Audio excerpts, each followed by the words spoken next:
President, det statseide selskapet Entra planlegger bygging av et stort datalagringsanlegg i Fet kommune i Akershus. Denne utbyggingen vil kreve store mengder strøm, ca. 550 gigawatt-timer, fra to uavhengige kilder. Denne strømmen må fraktes over store avstander, blant annet fra Vestlandet. I dag er kapasiteten på strømnettet i Oslo og Akershus sprengt, jf. Nettplan Oslo. Hvordan ser statsråden på at det blir bygd slike anlegg så langt fra strømkildene, og hva konsekvenser vil det ha for strømnettet i Oslo og Akershus i form av behov for ny lignende bygging? Statsråd Ola Borten Moe, vær så god. Takk, president.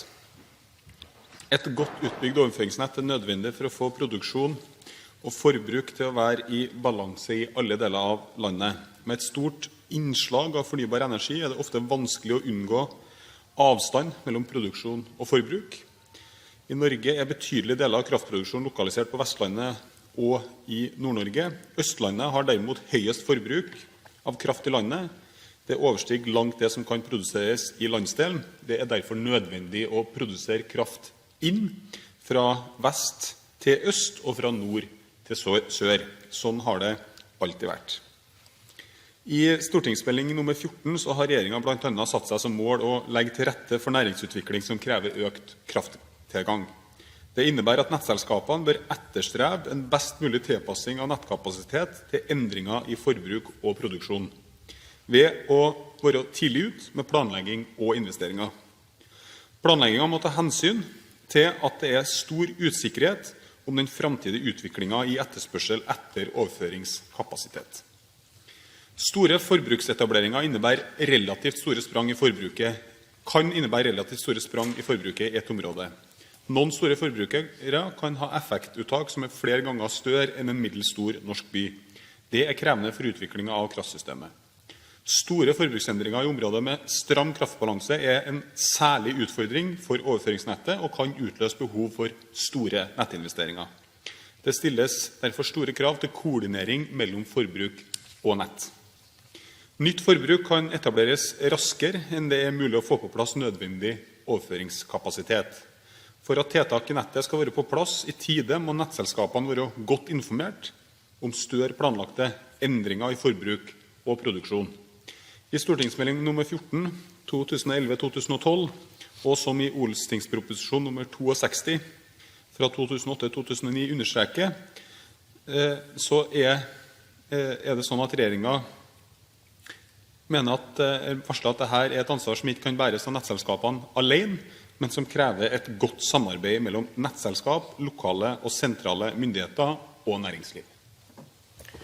Bjørn Lødemel, vær så god. Takk for svaret. Takk, president. Det er klart vi skal legge til rette for næringsutvikling og nyetablering også i sentrale strøk. Men den strømmen som skal fraktes til et så stort anlegg, den skal fraktes over lange avstander. Og vi vet alle at det er motvilje mot store linjer, og særlig i forhold til at det da arbeidsplassene kommer andre plasser.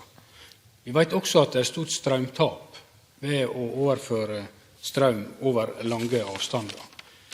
Denne store etableringen her kan vi sammenligne med et metallverk. Jeg vil tro at dersom jeg skulle etablere et metallverk i dette området her, så ville det komme krav om en konsekvensutgreiing. Så jeg ønsker å gå litt videre på hva tanker gjør statsråden seg om nærleik mellom kraftprodusent og kraftkrevende industri, og om statsråden vil ta et initiativ til at det statseide selskapet Entra gjennomfører en konsekvensanalyse for kraft før det blir sett i gang bygging av eventuelt blir sett i gang bygging av det nye anlegget i Fet. Statsråd Borten Moe, vær så god. President, når det gjelder Entra og Entra sine planer, så er det et selskap som ikke ligger under mitt departement, og det er derfor feil av meg å ha oppfatninger av hva Entra skal gjøre og eventuelt ikke gjøre. Videre så er jo måten regjeringen håndterer eierskap på skikkelig omtalt i eierskapsmeldingen, som jeg også opplever at Høyre har sluttet seg til. Så er min jobb å sørge for at det er en balanse mellom forbruk, produksjon og importkapasitet i alle deler av landet. Det skal være mulig å ha forutsigbarhet for næringsutvikling, uansett hvor i Norge det er du bor. Så tror jeg, mener jeg, og det vil jeg også tro er situasjonen fremover, at det bør være et konkurransefortrinn for mange norske distrikt der produksjonen er stor, at man tiltrekker seg aktører som har stort behov for kraft. Bjørn Lødemel, vær så god. Takk for det, takk for svaret. Og dette handler ikke om eierskap, men det handler om forbruk av kraft. Og jeg er enig i det at i området på Vestlandet så er det absolutt behov for å etablere industri som kan bruke strøm. Og Lefdal gruve i Nordfjord er et glimrende eksempel på det. Der er det planlagt et stort datalagringsanlegg. Det er rikelig tilgang på kortreist strøm. Det er gode geologiske tilhøve. Og målet vekst og local host har gjort en fremragende innsats for å presentere dette prosjektet.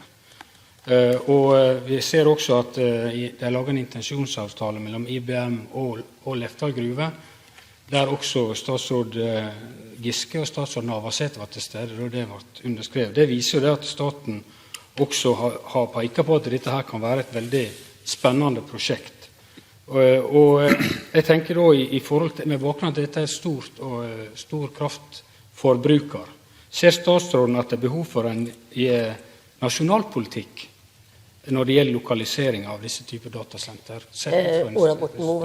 strømforbrukshensyn? Takk, president.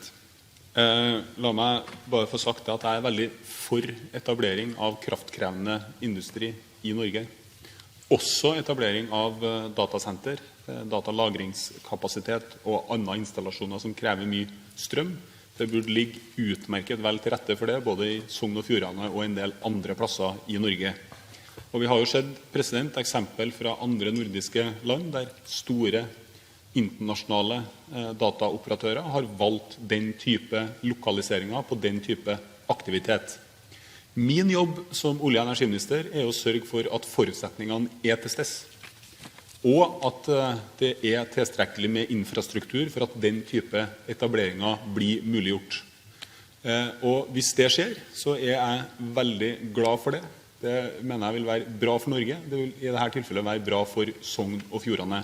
Min jobb er imidlertid ikke, og kan ikke være, å instruere Entra til å gjøre det ene eller det andre.